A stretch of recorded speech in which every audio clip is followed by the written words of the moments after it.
നടിയെ ആക്രമിച്ച കേസിൽ ദിലീപിനെ പ്രതിസ്ഥാനത്ത് നിർത്താനാണ് മാധ്യമങ്ങളെല്ലാം മത്സരിച്ചത്. ഇപ്പോൾ കുറ്റവിമുക്തനായ എന്നുള്ള വിധി വന്ന ശേഷവും അത് തന്നെയാണ് തുടരുന്നത്. ഈ കേസിൽ ദിലീപിൻ്റെ വിഷയത്തിൽ വ്യത്യസ്തമായ ഒരു അഭിപ്രായമാണ് അനിൽ എപ്പോഴും പങ്കുവച്ചത്. ഇപ്പോൾ എങ്ങനെയാണ് ആ കേസിനെ വിലയിരുത്തുക? ഇരയ്ക്കൊപ്പം അല്ലെ അതിജീവിതയ്ക്കൊപ്പം അവൾക്കൊപ്പം എന്ന തരത്തിലായിരുന്നു ഈ കേസിൽ നടിക്കൊപ്പം എല്ലാവരും നിന്നിരുന്നത്. നമ്മളൊക്കെ ഈ കേസിൽ റിപ്പോർട്ട് ചെയ്ത് തുടങ്ങുന്ന 2017 ഫെബ്രുവരി 17 ഉണ്ടാകുന്ന അന്നത്തെ ദിവസം ഏറ്റവും ആദ്യം വാർത്ത റിപ്പോർട്ട് ചെയ്ത ആളാണ് ഞാൻ. അന്ന് മുതൽ പിന്നീട് ഏറെക്കാലം നമ്മൾ ആ നിലപാട് തന്നെയാണ് ഉറച്ചു നിന്ന് മുന്നോട്ട് പോയത്. പക്ഷേ ദിലീപിൻ്റെ അറസ്റ്റിലെത്തുമ്പോൾ, അതായത് സംഭവം ഉണ്ടായ 5 മാസം എത്താറാകുമ്പോഴാണ് ദിലീപിൻ്റെ അറസ്റ്റ് ഉണ്ടാകുന്നത്. പക്ഷേ ദിലീപ് പൾസർ സുനി അറസ്റ്റിലാവുന്നുണ്ട്. വളരെ അതീവ നീചമായ ക്രൂരമായ ഒരു ആക്രമണം, അതൊരു നടിക്കെതിരെ ഇത്ര ലൈംലൈറ്റിൽ നിൽക്കുന്ന ഒരു നടിക്കെതിരെ നടക്കുക എന്ന് പറയുമ്പോൾ മറ്റാർക്കെതിരെ വേണമെങ്കിലും ചെയ്യാം ഇത് എന്ന തരത്തിലൊരു ട്രെൻഡായി അത് ഈ മേഖലയിലൊക്കെ വളർന്നാൽ എന്താവും എന്നൊക്കെ നമ്മളൊന്ന് ആശങ്കപ്പെട്ടിട്ടുണ്ട്. പക്ഷേ ദിലീപിൻ്റെ അറസ്റ്റിലേക്ക് വരുമ്പോൾ നമ്മൾ മാറി ചിന്തിക്കാൻ ഇടവരുന്നത് അറസ്റ്റിൻ്റെ സമയത്ത് അതിനാവശ്യമായ തെളിവുകളൊന്നും ഉണ്ടായിരുന്നില്ല എന്നുള്ളത് കൊണ്ടാണ്. അറസ്റ്റിൻ്റെ സമയത്ത് നമ്മൾ മാറി ചിന്തിച്ചിട്ടില്ല. അറസ്റ്റിന് ശേഷം ഈ മുൻകൂർ ജാമ്യാപേക്ഷയുടെ വാദങ്ങളൊക്കെ ഹൈക്കോടതിയിൽ ഞാൻ പലവട്ടം നേരിട്ട് നിന്ന് കേട്ടതാണ്. അപ്പോഴാണ് ഞാൻ ഞെട്ടിപ്പോകുന്നത്. കാരണം അറസ്റ്റിന് തക്കവണ്ണമുള്ള യാതൊരു തെളിവ് ആ സമയത്ത് ഉണ്ടായിരുന്നില്ല. അതിനു മുമ്പ് തന്നെ നമ്മൾ ചില ഉന്നത പോലീസ് ഉദ്യോഗസ്ഥരുമായിട്ടൊക്കെ കമ്മ്യൂണിക്കേറ്റ് ചെയ്യുമ്പോൾ നമുക്ക് ഇതിൽ വളരെ സംശയം തോന്നുന്നുണ്ട്. കാരണം അവർക്കാർക്കും ഇതിനെക്കുറിച്ച് ഈ കേസിൽ എന്ത് തെളിവുണ്ടെന്നുള്ളതിനെക്കുറിച്ച് അവർക്കാർക്കും ഒരു വ്യക്തതയില്ല. എന്ന് വെച്ചാൽ ഈ അന്വേഷണത്തിന് മേൽനോട്ടം വഹിച്ചിരുന്ന ഉദ്യോഗസ്ഥർക്ക് പോലും അപ്പോൾ അറസ്റ്റ് ചെയ്യേണ്ട ഒരു ഘട്ടമാണെന്നൊരു ബോധ്യം ഉണ്ടായിരുന്നില്ല. കാരണം അതിലുള്ള തെളിവില്ല. പ്രാഥമികമായി അത് ഒരു അടിസ്ഥാന തത്വം അന്ന് തന്നെ ഉദ്യോഗസ്ഥർ ചിലർ പറയാറുണ്ട്.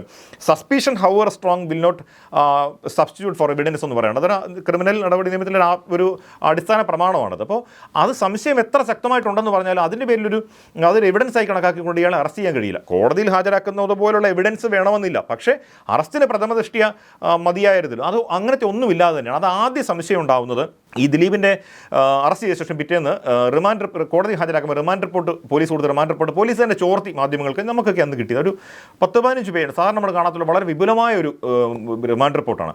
അപ്പോൾ അത് വായിച്ചു നോക്കുമ്പോൾ നമുക്ക് നേരിട്ടറിയുന്ന ചില സംഗതികൾ പൊരുത്തപ്പെടുന്നില്ല. അതിലെ പ്രധാനപ്പെട്ട കാര്യം എന്ന് പറഞ്ഞത് പൾസർ സുനി ഏതാണ്ടൊരു ഏപ്രിൽ മാസത്തിൽ ദിലീപിന് ജയിലിൽ നിന്ന് കത്തെഴുതുന്നുണ്ട്. അപ്പോൾ ആ കത്ത് കിട്ടിയ ശേഷം അത് ദിലീപിനെ ഭീഷണിപ്പെടുത്തിക്കൊണ്ടാണ് ഒരു ഒളിച്ചു വെച്ച ഭീഷണി. ദിലീപേട്ടൻ പറഞ്ഞ പൈസ തന്നില്ലെങ്കിൽ എനിക്ക് മറ്റു വഴികൾ ആലോചിക്കേണ്ടി വരുമെന്ന് പറഞ്ഞിട്ടാണ്.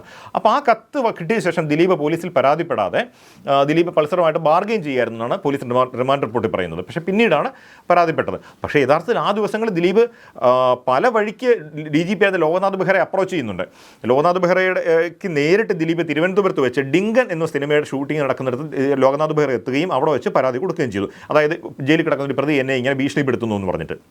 അതുപോലെ പിന്നീട് സിനിമാ നിർമ്മാതാവ് രഞ്ജിത്ത് വഴി പരാതി കൊടുക്കുന്നുണ്ട്. ഇമെയിലായിട്ട് പരാതി അയക്കുന്നുണ്ട്. അങ്ങനെ എല്ലാം കൂടെ 4 തവണ ദിലീപ് പരാതി അയക്കുന്നുണ്ട്. ഇത് കൂടാതെ ഏതാണ്ട് 4-5 തവണ ദിലീപ് ലോകനാഥ് ബെഹ്റയെ ഫോണിൽ വിളിച്ചതിൻ്റെ കോൾ റെക്കോർഡ്സ് ആ സമയത്ത് ഞാൻ ശേഖരിച്ചിട്ടുണ്ട്. ഞാനത് മനോരമയിൽ തന്നെ അത് വാർത്തയായിട്ട് റിപ്പോർട്ട് ചെയ്തിട്ടുണ്ട്. പോലീസിൻ്റെ വേർഷനിൽ ഇങ്ങനെ പൊരുത്തക്കേടുണ്ടായെന്ന് അന്ന് തന്നെ വാർത്ത ചെയ്തിട്ടുണ്ട്. അപ്പോൾ അങ്ങനെ മുന്നോട്ട് പോകുമ്പോഴാണ് ഹൈക്കോടതിയിൽ മുൻകൂർ ജാമ്യാപേക്ഷ വരുമ്പോഴൊക്കെ ഇത്ര വലിയൊരു വിവാദമായ ഒരു കേസിലെ പ്രതിക്കെതിരെ അവതരിപ്പിക്കേണ്ട തരത്തിലുള്ള തെളിവുകളൊന്നും ഇല്ലാതെയാണ് അവിടെ. പിന്നെ എങ്ങനെയോ കോടതി 2 തവണ ജാമ്യം നിഷേധിച്ചു എന്നുള്ള സത്യമാണ്. ഇപ്പോൾ പലരും ചോദിക്കാറുള്ളത് വെറുതെ ആണെങ്കിൽ കോടതി ഒന്ന് ജാമ്യം നിഷേധിക്കും, 85 ദിവസം അകത്ത് കിടക്കേണ്ടി വരുമോ? നമ്മുടെ നാട്ടിലെ സിസ്റ്റത്തിൻ്റെ ഒരു പ്രശ്നമാണ്. അതൊന്ന് മാത്രമേ ചുരുക്കത്തിൽ ഞാനിപ്പോൾ പറയുന്നുള്ളൂ. അല്ല, അപ്പോൾ ഇത് വെച്ച് നോക്കുകയാണെങ്കിൽ ദിലീപ് ഇപ്പോൾ പറയുന്ന ഗൂഢാലോചന എന്ന് പറയുന്നത് വളരെ പ്രസക്തമായ ഒരു കാര്യമാണ്. അതെ, ഗൂഢാലോചന ആരുടെ ഗൂഢാലോചന എന്ന് ദിലീപ് പറഞ്ഞിട്ടില്ല. പക്ഷേ ഞാൻ പറയുന്നത് അതിനകത്ത് പ്രത്യക്ഷത്തിൽ നമുക്ക് പറയാൻ കഴിയുന്ന ഒരു അന്ന് ഈ അന്വേഷണത്തെ മേൽനോട്ടം വഹിച്ച ADGP റാങ്കിൽ ഉണ്ടായിരുന്ന B സന്ധ്യയുടെ തന്നെയാണ് ഒരു നീക്കങ്ങളാണ് ഇതിൽ ഈ അവസ്ഥയിൽ എത്തിച്ചിരിക്കുന്നത്. അത് ഗൂഢാലോചന എന്ന് പറയണോ, നടപടി ദൂഷ്യം എന്ന് പറയണോ, ക്രമക്കേടെന്ന് പറയണോ, എങ്ങനെ വേണമെങ്കിലും പറയാം അതിനെ. കാരണം അത് പോലീസിൻ്റെ ചരിത്രത്തിലെ വലിയൊരു ഒരു തട്ടിപ്പ് തന്നെയാണത്. ഞാൻ നേരത്തെ പറഞ്ഞതുപോലെ ഈ ലോകനാഥ് ബെഹ്റ DGP ആയിരുന്ന ലോകനാഥ് ബെഹ്റയെ വിളിച്ച വിളികളുടെ കാര്യങ്ങൾ ഇങ്ങനെ വാർത്തയായി പുറത്തു വന്ന ശേഷം പോലീസിന് അത് ലോകനാഥ് ബെഹ്റയുടെ മൊഴി എടുക്കേണ്ടി വരുന്നുണ്ട്. ആ മൊഴി എടുത്ത ശേഷം അത് സീൽഡ് സ്റ്റേറ്റ് കവറിൽ വേറെ ആരും കാണാതെ മട്ടിലാണ് ഹൈക്കോടതിയിൽ കൊണ്ട് സബ്മിറ്റ് ചെയ്തത്. ലോകനാഥ് ബെഹ്റയ്ക്ക് നിഷേധിക്കാൻ പറ്റില്ല. അദ്ദേഹത്തെ വിളിച്ചിരുന്നു, ദിലീപ് പരാതി പറഞ്ഞിരുന്നു. ആ വിളിച്ചിരുന്ന കാലത്തെക്കുറിച്ചാണ് ഇവർ പറയുന്നത് ദിലീപ് പൾസർ സുനിയോട് ബാർഗെയിൻ ചെയ്യായിരുന്നു എന്ന് പറഞ്ഞത്. ഇതിനകത്ത് എൻ്റെ ബോധ്യമെന്ന് പറയുന്നത് ദിലീപിനെതിരെ അറസ്റ്റ് ചെയ്യുമ്പോൾ ആവശ്യത്തിൽ തെളിവില്ലായിരുന്നു എന്നുള്ളതാണ്. അതാണ് നമ്മൾ എല്ലാ സമയത്തും പറഞ്ഞിട്ടുള്ളത്. പക്ഷേ പിന്നീട് ബാലേന്ദ്രകുമാർ എന്ന് പറഞ്ഞൊരു ഒരു സാക്ഷി അവതരിക്കുന്നു, അയാൾ കുറേ കാര്യങ്ങൾ കൊണ്ടുവന്നു. അപ്പോഴേക്ക് ഇൻ ക്യാമറ ട്രയൽ തുടങ്ങിക്കഴിഞ്ഞു. ട്രയലിനുള്ളിൽ എന്ത് നടന്നു, പുതിയ തെളിവുകൾ എന്തൊക്കെ വന്നിട്ടുണ്ടോ നമുക്കറിയില്ല എന്നുള്ളതായിരുന്നു എൻ്റെ പൊസിഷൻ ഇന്നലെ വരെയും. പക്ഷേ ഇന്ന് കോടതി വിധി വന്നു കഴിയുമ്പോൾ നമുക്ക് ഉറപ്പിച്ച് പറയാം ഈ ഹാജരാക്കിയ തെളിവുകളൊന്നും കോടതിയിൽ നിലനിന്നില്ല എന്നുള്ളത്. ഈ വിഷയത്തെക്കുറിച്ച് എനിക്ക് ഭയങ്കര നിരാശ തോന്നുന്ന ഒരു കാര്യമേ, നമ്മുടെ സഹപ്രവർത്തകരായ മാധ്യമപ്രവർത്തകർ, പ്രത്യേകിച്ച് ചാനലുകളിലുള്ളവരൊക്കെ ഇന്നും ഈ വിധി വന്ന ശേഷവും അവർ ഭയങ്കര സ്ത്രീപക്ഷമാണ് എന്നുള്ളൊരു ധാരണ ഉറപ്പിക്കാൻ വേണ്ടിയോ മറ്റോ ദിലീപിനെതിരെ അല്ലെ ദിലീപ് കോടതിയെ കൈകാര്യം ചെയ്തു എന്നൊക്കെയുള്ള മറ്റും നടത്തുന്ന ഒരുതരം ചർച്ചകളും വിശകലനങ്ങളും ഒക്കെയാണ്. ഭയങ്കര നിരാശയാണ് എനിക്ക് തോന്നുന്നത് കണ്ടിട്ട്. കാരണം ഇവർക്കാർക്കും അറിയാത്തതല്ല, ഇത് പുറത്തേക്ക് ഇവരെല്ലാം കൊടുത്തിട്ടുള്ളത് എന്താണ്? പോലീസിൻ്റെ വേർഷനാണ്. പോലീസിന് കൊടുക്കുന്ന മൊഴിയുടെ പകർപ്പുകളാണ് ഇവരെല്ലാം വാർത്തയാക്കിയിട്ടുള്ളത്, പബ്ലിക്കിനെ അറിയിച്ചിട്ടുള്ളത്. ആ മൊഴികളിൽ എന്തെല്ലാം ഉണ്ട് എന്നുള്ളതിൻ്റെ അടിസ്ഥാനത്തിലല്ലല്ലോ ശിക്ഷിക്കുന്നത്. ആ മൊഴികൾ കോടതിയിൽ നിലനിൽക്കുമോ? പോലീസ് എന്തെല്ലാം തട്ടിപ്പുകൾ കാണിക്കുന്നു. കേരള പോലീസിന് എന്താ ഈ നമ്മുടെ മാധ്യമപ്രവർത്തകർക്ക് അടക്കമുള്ളവർക്ക് ഇത്രയും വിശ്വാസം ഉണ്ടായൊരു കാലം എൻ്റെ ഓർമ്മയിലില്ല. ഞാൻ 25 വർഷമായിട്ട് ജോലി ചെയ്തിട്ട് എന്തോരം വാർത്തകൾ പോലീസിനെതിരെയാണ് നിരന്തരം വാർത്ത. പോലീസ് കള്ളക്കേസ് എടുത്തു, പോലീസ് അങ്ങനെ ചെയ്തു, ഇങ്ങനെ. ഇതിപ്പോൾ ഈ കേസ്, ഈ ഒറ്റ കേസിലാണ് പോലീസിനെ അല്ലാതെ മറ്റാരെയും വിശ്വാസമില്ല എന്നുള്ള സ്ഥിതിയിലാണ് നമ്മുടെ മാധ്യമപ്രവർത്തകർ. കോടതിയെ വിശ്വാസമില്ല, സാക്ഷികളെ വിശ്വാസമില്ല, പോലീസിനെ മാത്രമേ വിശ്വാസമുള്ളൂ. യഥാർത്ഥത്തിൽ ഈ പോലീസിൻ്റെ നടപടി അനുസരിച്ച് അങ്ങനെ ശിക്ഷ വിധിക്കാനാണ് എളുപ്പമായിരുന്നല്ലോ. പോലീസ് ഈ പറയുന്ന മാധ്യമങ്ങൾക്ക് കൊടുത്ത് ചെയ്യിപ്പിച്ച വാർത്തകളിൽ പറയുന്ന തെളിവുകളൊന്നും കോടതിയിൽ നിലനിന്നില്ല എന്ന് വേണം മനസ്സിലാക്കാൻ. ഒരെണ്ണം പോലും നിലനിന്നില്ല എന്നുള്ളതാണ്. അത് വിധി 12-ാം തീയതി വരുമ്പോൾ, ഓർഡർ 12-ാം തീയതി വരുമ്പോഴേ നമുക്ക് മനസ്സിലാവുള്ളൂ ഏതെല്ലാം തെളിവുകൾ പോലീസ് ഹാജരാക്കി, അതിലേതെല്ലാം എങ്ങനെയെല്ലാം പൊട്ടിപ്പൊളിഞ്ഞു പോയി എന്നുള്ളത് നമുക്ക് അപ്പോഴേ മനസ്സിലാക്കാൻ പറ്റുള്ളൂ. ഇത് പബ്ലിക്ക് ഇതിനകത്ത് രോഷം കൊള്ളുന്നത്, കോടതിക്കെതിരെ രോഷം കൊള്ളുന്നത്, കോടതി അങ്ങനെയല്ല വിധി പറയേണ്ടിയിരുന്നതെന്നൊക്കെയാണ് മാധ്യമപ്രവർത്തകർ പബ്ലിക്കിനെ പറഞ്ഞ് പഠിപ്പിക്കുന്നത്. അപ്പോൾ പബ്ലിക് അതിൽ രോഷം കൊള്ളുന്നത് നമുക്ക് കുറ്റം പറയാൻ പറ്റില്ല, കാരണം അവർക്ക് ഈ രേഖകളൊന്നും ആക്സസ് ഇല്ല. പക്ഷേ ഇതെല്ലാം നേരിട്ട് കൈകാര്യം ചെയ്യാനും നോക്കി പഠിക്കാനും കഴിവുള്ള, പ്രാപ്തിയുള്ള, സ്വാധീനമുള്ള, ബന്ധങ്ങളുള്ള എൻ്റെയൊക്കെ സഹപ്രവർത്തകരായ മുതിർന്ന ജേർണലിസ്റ്റുകൾ പോലും ഈ പോലീസ് വേഷം തൊണ്ട തൊടാതെ വിഴുങ്ങുകയും അത് ജനങ്ങളോട് വിളിച്ചു പറയുകയും ചെയ്യുന്നതാണ് ഇവിടെ കഷ്ടം തോന്നുന്നത്. ഇത് പോലീസ് വേഷം മാത്രമാണ് എന്ന് നന്നായി മനസ്സിലായിട്ട് കഴിഞ്ഞ ഈ വിധി വരുന്നതിന് തൊട്ടുമുള്ള ദിവസങ്ങളിലൊക്കെ ദിലീപിൻ്റെ ഫോണിൽ കാവ്യയുടെ നമ്പർ സേവ് ചെയ്യുന്ന ഇങ്ങനെ മറ്റു പേരുകളിലാണ്, അങ്ങനെ ഇങ്ങനെ എന്നൊക്കെ പറഞ്ഞ് ഈ കേസുമായിട്ട് നേരിട്ട് ബന്ധമില്ലാത്ത ഒരുപാട് സംഗതി ദിലീപിനെതിരെ എന്തെല്ലാം പറഞ്ഞ് പൊലിപ്പിക്കാമോ ആ തരത്തിലുള്ള വാർത്തകളാണ് കഴിഞ്ഞ ദിവസങ്ങളിൽ ഇന്നിപ്പോൾ പോലും വിട്ടുകൊണ്ടിരിക്കുന്നത്. അപ്പോൾ ശരിക്ക് പിന്നെ എന്തിനാണ് കോടതി? നിങ്ങൾ പോലീസിൻ്റെ മൊഴിയാണ് നിങ്ങൾക്ക് വിശ്വാസമെങ്കിൽ പിന്നെ കോടതി എന്തിനാണ്? കോടതി ഇതെല്ലാം അനലൈസ് കഴിഞ്ഞിട്ട് വിധി പറഞ്ഞിരിക്കുകയാണ്. അപ്പോൾ അതിനെക്കുറിച്ച് ഒരു പരിഗണനയില്ല പത്രക്കാർക്കും മാധ്യമപ്രവർത്തകർക്കും. അതുമാത്രമല്ല അഭിഭാഷകർക്ക് പോലും, ചില അഭിഭാഷകരുടെ, ഒരു വരുന്ന അഭിഭാഷകരുടെ പ്രതികരണം കുറച്ചു മുമ്പ് ഞാൻ കണ്ടു. അവർ പോലും ഈ പോലീസ് വേഷം വിശ്വസിച്ചിട്ടാണ് കോടതി ഇങ്ങനെയല്ല വിധി പറയേണ്ടത് എന്ന് തന്നെയാണ് ഇവരൊക്കെ പറയുന്നത്. നിരാശ, അതേ പറഞ്ഞത് നിരാശ തോന്നുന്നു എന്ന് പറഞ്ഞത്. ഈ നമ്മൾ പറയുകയാണെങ്കിൽ ഈ അതിജീവിതയായ നടിക്ക് നീതി കിട്ടിയില്ല എന്ന് പൂർണ്ണമായിട്ട് ഒരിക്കലും പറയാൻ കഴിയില്ല. അതിജീവിതയായ നടിക്ക് നീതി കിട്ടിക്കഴിഞ്ഞു. അവരെ അറ്റാക്ക് ചെയ്ത, ഇത്ര നീചമായിട്ട് അവരെ ഉപദ്രവിച്ച പ്രതികളെല്ലാവരും ശിക്ഷിക്കപ്പെട്ടിട്ടുണ്ട്. അവർക്കെല്ലാം ശിക്ഷ കൊടുത്തു. അതുകൊണ്ട് തന്നെ അവർക്ക് 100% നീതി കിട്ടിയെന്നാണ് ഞാൻ പറയുന്നത്.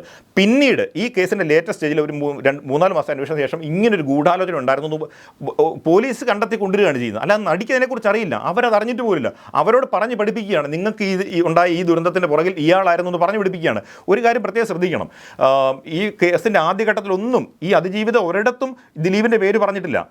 അവർ എനിക്കൊന്ന് സുപ്രീം കോടതി കൊടുത്ത അഫിഡവിറ്റിലോ മറ്റോ ആണ് അവസാനം ഈ ദിലീപിൻ്റെ പേര് പറയുന്നത്, ദിലീപിനെ പരാമർശിക്കുന്നുള്ളൂ. അതുവരെയും അവർ പോലും അങ്ങനെ പറഞ്ഞിട്ടില്ല. അവർക്ക് അതിനെക്കുറിച്ച് നോളജ് ഇല്ലായിരുന്നു, പോലീസാണ് അവർക്ക്. അപ്പോൾ അതുകൊണ്ട് തന്നെ അവരെ അറ്റാക്ക് ചെയ്തവരെ ശിക്ഷിക്കപ്പെട്ടു എന്ന് പറഞ്ഞാൽ, ഗൂഢാലോചനയ്ക്ക് തെളിവില്ലായിരുന്നു എന്ന് കോടതി ഇപ്പോൾ കണ്ടെത്തുന്നു എന്ന് പറഞ്ഞാൽ അതിൽ ദിലീപിന് പങ്കില്ലായിരുന്നു എന്ന് തന്നെയാണ്. അപ്പോൾ അതുകൊണ്ട് അവർക്ക് നീതി കിട്ടിയില്ല എന്ന് പറഞ്ഞാൽ ആരും പരിതപിക്കേണ്ട ആവശ്യമില്ലെന്നാണ് ഞാൻ പറയുന്നത്. ഒരു കാര്യം കൂടി ഇതിനകത്ത് നമ്മൾ വളരെ ഗൗരവമായിട്ട് പരിഗണിക്കേണ്ടതുണ്ട്. ഞാൻ തുടക്കത്തിൽ പറഞ്ഞ ഈ പോലീസിൻ്റെ അറസ്റ്റിൻ്റെ സമയത്തെ അപാകതകളെക്കുറിച്ച് ഞാൻ പറഞ്ഞു. അത് ഈ കേസ് എവിടെ നിന്നാണ് തുടങ്ങിയിരിക്കുന്നത്, അല്ല ദിലീപിൻ്റെ എതിരെയുള്ള കുറ്റകൃത്യം എവിടെ നിന്നാണ് ഇവർ ചുമത്തുന്നത്? പൾസർ സുനി എന്ന് പറഞ്ഞാൽ ഇതിലെ പ്രധാന പ്രതിയുടെ ഒരു മൊഴിയുടെ അടിസ്ഥാനത്തിൽ മാത്രമാണ്. അതല്ലാതെ അതിനെ കൊറോബറേറ്റ് ചെയ്യുന്ന, അല്ലെങ്കിൽ അതിനെ സപ്പോർട്ട് ചെയ്യുന്ന, അതിനെ ഉപോത്ബലകമാകുന്ന മറ്റൊരു സാഹചര്യ തെളിവുകളും ഇല്ല.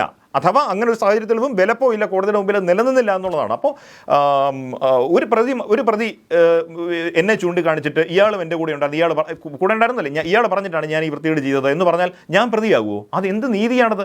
അപ്പോൾ അതല്ലെങ്കിൽ മറ്റ് തെളിവുകൾ ശേഖരിക്കണം. അപ്പോൾ അല്ലെങ്കിൽ തെളിവുകൾ ശേഖരിക്കുന്നതിൽ പോലീസിന് വീഴ്ച ഉണ്ടായി എന്ന് വേണം മനസ്സിലാക്കാനായിട്ട്. അപ്പോൾ അങ്ങനൊരു മൊഴിയുടെ പുറത്ത് മാത്രം കെട്ടിപ്പൊക്കിയ ഒരു കുറേ മൊഴികളുടെ പിന്നീട് ഈ പ്രതി വളരെ ബോധപൂർവം ദിലീപിന് ഇതിൽ പങ്കുണ്ട് എന്ന് വരുത്താൻ വേണ്ടി ബോധപൂർവ്വ ശ്രമങ്ങൾ നടത്തുന്നുണ്ട്. ഈ കത്തെഴുതിയതൊക്കെ അതിൻ്റെ ഒരു ഭാഗമാണ്. പിന്നീട് ഇവരുടെ കടയിൽ ആരെയൊക്കെ അയക്കുന്നുണ്ട്, അങ്ങനെ പിന്നെ ദിലീപേട്ട എന്ന് പറഞ്ഞ കത്ത് തുടങ്ങുന്നത്. അപ്പോൾ അങ്ങനെ കുറേ ഇവർ തമ്മിലുള്ള ബന്ധം കൊണ്ടുവരാനായിട്ട് എസ്റ്റാബ്ലിഷ് ചെയ്യാൻ കുറേ ശ്രമങ്ങൾ ഈ പ്രതി നടത്തിയിട്ടുണ്ട്. അതിലെല്ലാം പോലീസ് വീണ് പോവുകയാണ്. അതിൻ്റെ അടിസ്ഥാനത്തിൽ പിന്നീട് ഇത് കെട്ടിപ്പൊക്കുന്നു. ഒരു കാര്യം ശ്രദ്ധിക്കണം, ഏതാണ്ട് വർഷങ്ങളോളം നടന്ന ഗൂഢാലോചനയ്ക്ക് ശേഷമാണ് നടിയുടെ ദൃശ്യങ്ങൾ പകർത്തിയത് ആക്രമിച്ചതെന്നാണ് പറയുന്നത്. ഈ വർഷങ്ങൾക്കിടയിൽ ഒരിക്കൽ പോലും ഒരു സാമ്പത്തികമായ ഒരു ട്രാൻസാക്ഷൻ്റെ തെളിവോ ദിലീപായിട്ടോ ദിലീപിന് ദിലീപിന് അടുപ്പമുണ്ടായിരുന്ന ആരെങ്കിലുമായിട്ട് ഈ നാദിർഷ അല്ലെങ്കിൽ ഡ്രൈവർ അപ്പുണ്ണി എന്നൊരാളുടെ പേര് ഇടയ്ക്ക് വന്നിരുന്നു, കാവ്യ മാധവൻ്റെ ഇത് വന്നു, കാവ്യയുടെ വീട്ടുകാരുണ്ട്, ഇവർ ആരെങ്കിലുമായിട്ട് ഒരു ട്രാൻസാക്ഷൻ, അതുപോട്ടെ ഒരു ഫോൺ കോൾ, ഒരു മെസ്സേജ്, ഒരു SMS പോലും ഈ സമയങ്ങളിൽ ഉള്ളതായിട്ട് കണക്ട് ചെയ്യാൻ പറ്റിയിട്ടില്ല. അപ്പോൾ അങ്ങനെ പൾസർ സുനി എന്ന് പറഞ്ഞാൽ കൊടും ക്രിമിനലിൻ്റെ ഇത്തരം ഒരു സ്റ്റേറ്റ്മെൻറ്റിനെ സപ്പോർട്ട് ചെയ്യുന്ന തരത്തിലുള്ള യാതൊരു മൊഴികളും വേറെയില്ല. അത് മാത്രവുമല്ല, ഈ പൾസർ സുനി കൊട്ടേഷൻ എടുത്തിട്ടാണോ എല്ലാ തവണ ഇത്തരം വൃത്തികേടുകൾ ചെയ്തിട്ടുള്ളത്? എത്ര കേസുകൾ പ്രതിയാണ്? ഇതിന് മുമ്പ് തന്നെ, ഈ സംഭവം ഉണ്ടാകുന്നതിന് തൊട്ട് 2 വർഷം മുമ്പ് ഒരു മുൻകാല നടിയെ ഇതുപോലെ തന്നെ അയാൾ വാഹനത്തിൽ കയറ്റിക്കൊണ്ട് പോവുകയും അവർക്ക് സംശയം തോന്നി അവരവരുടെ ഭർത്താവിനെ വണ്ടിയിലിരുന്ന് ഫോണിൽ വിളിക്കുകയും ചെയ്തപ്പോഴാണ് ഇയാൾ അവരെ കൊച്ചിയിൽ ഒരിടത്ത് കൊണ്ട് ഇറക്കിയിട്ട് പോയത്. അപ്പോൾ അത് ആരുടെ കൊട്ടേഷനായിരുന്നു? അത് വെറുതെ ഹിയർസേ ആയല്ലോ, പോലീസ് തന്നെ കേസെടുത്തതാണല്ലോ ആ വിഷയത്തിൽ. അപ്പോൾ അതിന് കൊട്ടേഷൻ വേണ്ടായിരുന്നു. ഇവിടെ വന്നപ്പോൾ ഒരു കൊട്ടേഷൻ ഉണ്ടെന്ന് വരുത്തി തീർത്ത് ഒരാളെ അറസ്റ്റ് ചെയ്തങ്ങ് അത് ഗൂഢാലോചന എനിക്ക് പ്രതി ചേർത്തു. അത് നിലനിന്നില്ല എന്നുള്ളതാണ് നമ്മൾ മനസ്സിലാക്കേണ്ടത്. നമ്മൾ ഇപ്പോൾ നോക്കുകയാണെങ്കിൽ ഈ വിധി വരുന്ന ദിവസം തന്നെ നമ്മളെ ചാനലുകളിൽ വരുന്ന ഒരു ദൃശ്യങ്ങളുണ്ട്. ദിലീപിൻ്റെ വീട്ടിൻ്റെ ഉൾഭാഗത്തേക്ക് ഡ്രോൺ ക്യാമറകൾ പറത്തി ഉള്ള ഒരു ആഘോഷം.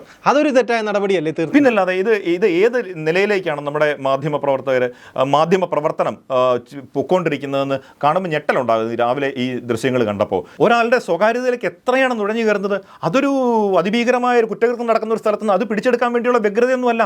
അയാളുടെ സ്വകാര്യമായ നിമിഷങ്ങൾ, അയാൾ എങ്ങനെയെല്ലാം പെരുമാറുന്നു, അയാൾ കുടുംബവുമായിട്ട് മിങ്കിൾ ചെയ്യുന്നു, ഇതൊക്കെ എടുക്കാൻ വേണ്ടും. അയാൾ ക്ഷണിച്ചിട്ടാണ്, അല്ലെ അയാളുടെ ധാരണ ഉണ്ടാക്കിയിട്ടാണെങ്കിൽ മനസ്സിലാക്കാം. ഇത് എങ്ങും ഇല്ലാത്തതുപോലെ എനിക്ക് കേരളത്തിലെ മാധ്യമപ്രവർത്തനം മറ്റൊരു തലത്തിലേക്ക് തന്നെ പോവുകയാണ്. ഇത് ആളുകൾ അപ്പോൾ അവിടെ നിന്ന് ദിലീപ് അംഗരക്ഷകരോ ആരെങ്കിലും ഇതിനെ കൈകാര്യം ചെയ്യാൻ ശ്രമിക്കുകയോ ഈ ഡ്രോൺ ഒരെണ്ണം പിടിച്ചെടുക്കുകയോ ചെയ്താൽ എന്താവും ഈ മാധ്യമങ്ങളുടെ പ്രതികരണം? അത് പിന്നെ വേറെ ലോ ആൻഡ് ഇതിലേക്കാണ് പോവുക. അപ്പോഴും അവിടെ സ്വകാര്യത എന്നുള്ളതൊന്നും ഈ ആളുകളുടെ സ്വകാര്യതയ്ക്ക് വേണ്ടിയും അവകാശങ്ങൾക്ക് വേണ്ടിയും ഘോരഘോരം വാതോരാതെ പ്രസംഗിക്കുന്ന ആളുകളാണ് നമ്മൾ മാധ്യമപ്രവർത്തകർ. ഓക്കെ, അപ്പോൾ അവരാണ് ഇത്തരം കാര്യങ്ങൾ നടത്തുന്നതെന്നുള്ളത്. അതൊരു സാമാന്യവൽക്കരിച്ച് അതൊന്നും ഒരു പ്രശ്നമേ അല്ല എന്നൊരു തരത്തിലേക്ക് കൊണ്ടെത്തിച്ചിരിക്കുകയാണ്.